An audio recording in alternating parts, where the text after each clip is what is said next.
Hollywood loves to tell us that teaching is a noble calling, a selfless journey of shaping young minds.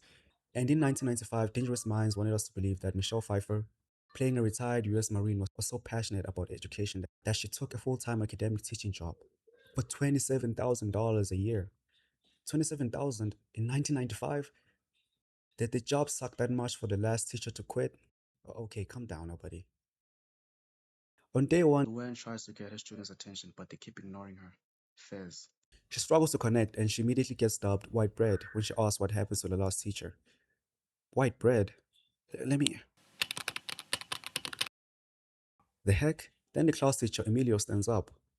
Why does he look like that? Oh my goodness, this man was 29 years old when he made this movie? Far cry from 16, buddy. But seriously, Emilio makes LouAnne uncomfortable. Like, dog, stop saying these things. Your girl is right there. The class starts chanting Emilio's name, which forces LouAnne to storm out. Her friend Hal, who teaches next door, stops her from quitting and tells her not to let them win. Okay, first day off to a rough start, but LouAnne is determined. The students are surprised to see her the next day.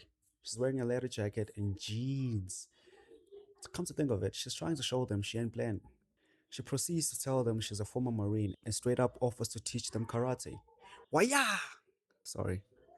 She lines up two volunteers, Raul and one of the twins. Yeah, one of the twins. I don't know which one it is. She explains karate is about discipline and anticipating moves. It almost backfires, but she gets their undivided attention. Then she moves on to give everyone an A on the first date, telling them they just have to keep it. Bullshit. Yo, why don't you shut up, man? What if it ain't bullshit? Ain't never had no fucking A before. The next day, she uses that intrigue to teach a grammar lesson on verbs. To get their attention, she writes, "We want die" on the blackboard. Oh my goodness. How come they don't know what a verb is? Then she changes it to "We choose to die." Bruh, that's like my teacher popping up to class and saying we students choose to fail. We don't choose to. We just dumb. Finally, Kelly sees what everyone is missing. Choose is the verb. Choose. Choose. What's your name? Callie. Callie, why? Because that's the difference between owning your life and being afraid. Saying I choose no matter what. You mean like a guy's got a gun to your head and he's pulling the trigger and you say I choose to die? No, you ain't choosing to die, but you can't choose to die without screaming, right? I mean, you could always choose something. It's not where I live. Next up, LouAnne gets called to the principal's office, and Principal Grant immediately scolds her for not knocking. No, seriously, this man has a massive obsession with knocking. He lectures her because he caught wind of her teaching karate and tells her she needs to focus strictly on the curriculum.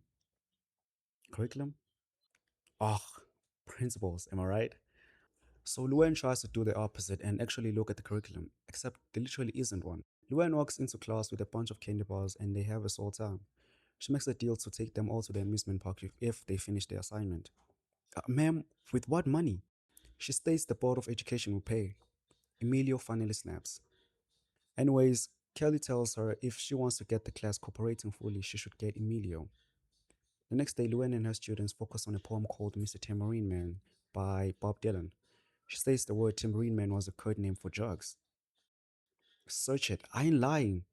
Her and Emilio are still not getting along. Hey, I get why. Raul and his friends get into a massive tense off with Emilio during break time.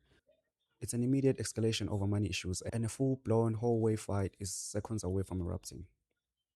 LouAnne sees the chaos and rushes in to break it up. She tells them to go to different directions and threatens to report Emilio if he hits those boys. Okay, calm down now. But great job, Teach. Then Angela tells her that they're gonna fight anyway. Because the second bell rings, LouAnne loses all her authority and the fight happens anyway. And Emilio handles Raul and his friend. Security finally breaks it off after a while, and the school immediately expels Raul and his friend, while Emilio just gets detention. Wait, what? LouAnne confronts Raul, demanding to know why he broke his word. And this is where Raul gives her a brutal lesson on street economics. He explains that another guy stepped on his shoes and disrespected him. It's all about honor. She was a Marine, she should know that. On the street, if you accept an apology, you look weak, and looking weak is a death sentence. Bruh. LouAnne gets to see Emilio, who's in detention. She asks him why he did it, and he snaps and tells her she can't help or save him from the hood, so why bother? Miss Johnson decides to make some unexpected home visits. First up is Raul's house. His parents are terrified the teacher is visiting, and Raul is sweating bullets thinking she's about to snitch. But she doesn't. She tells his parents he's one of her favorite students and that he was just defending himself against a bigger boy. That boy is big, alright. The next day, the class is mad because they think LouAnne got Raul and his friend expelled. So she gives up. She tells them they have a choice to leave or stay. There are a lot of people who live in your neighborhood who choose not to get on that bus. What do they choose to do? They choose to go out and sell drugs. They choose to go out and kill people. They choose to do a lot of other things, but they choose not to get on that bus. The people who choose to get on that bus, which are you, are the people who are saying, I will not carry myself down to die. When I go to my grave, my head will be high. That is a choice. There are no victims in this classroom. Suddenly, Emilio asks her to repeat a line from a poetry lesson. I will not go down on the ground because someone is telling me death is around. He looks at her and says, you wouldn't go underground if someone told you death was coming, but you would if you're already dead. After class, Emilio admits it was cool that she visited their houses. She finally got him, boys! To the next scene, and the whole class is at the amusement park having an absolute blast. Even Raul is back, and his friend is there too. The principal asks Miss Johnson on the next day about the amusement park thing, and she states the students invited her and she paid for the whole thing because she was so moved by the invitation. The next scene leads us to students reading off menus from the restaurant. She'll take 3 students who win the Dylan contest. Well, there's Bob Dylan, who we've been reading. And then there's Dylan Thomas, who also wrote poems. If you can find a poem written by Dylan Thomas that is like a poem written by Bob Dylan, you win the Dylan contest. The students go to the library to work on the Dylan contest, and the librarians are shocked to see them there.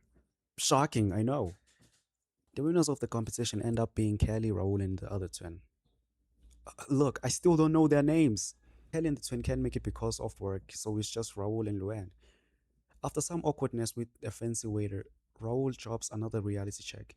He's gonna be missing school because he needs to find money to pay for his jacket. He says the guy who lent it to him will literally kill him if he doesn't pay. So LouAnne lends him the cash on one condition.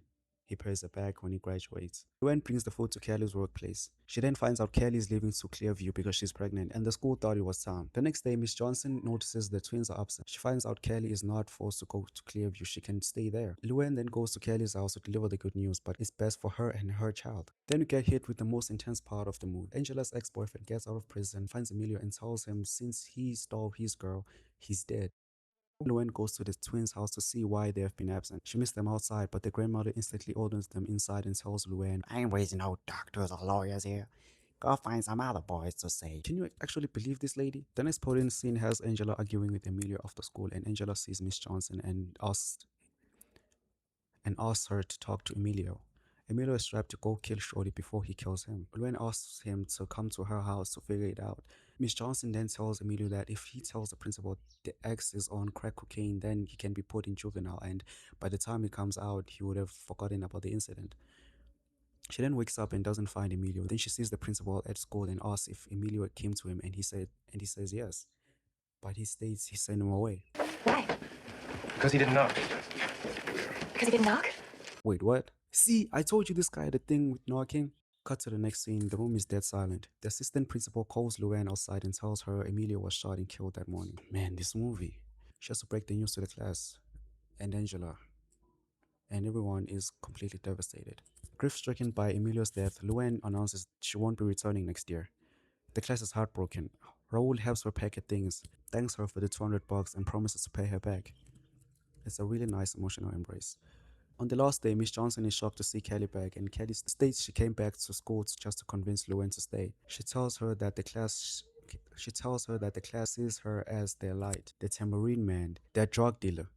Oh, wait. The kids tell her they might have to gag her or bribe her with candy bars to make her stay. Someone writing, "We choose you to stay" on the blackboard, and she signs their books. The end.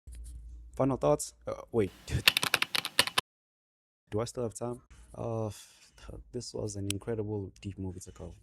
As the film went on, I noticed I actually stopped making as many jokes. And watching her break when real world trauma. Okay.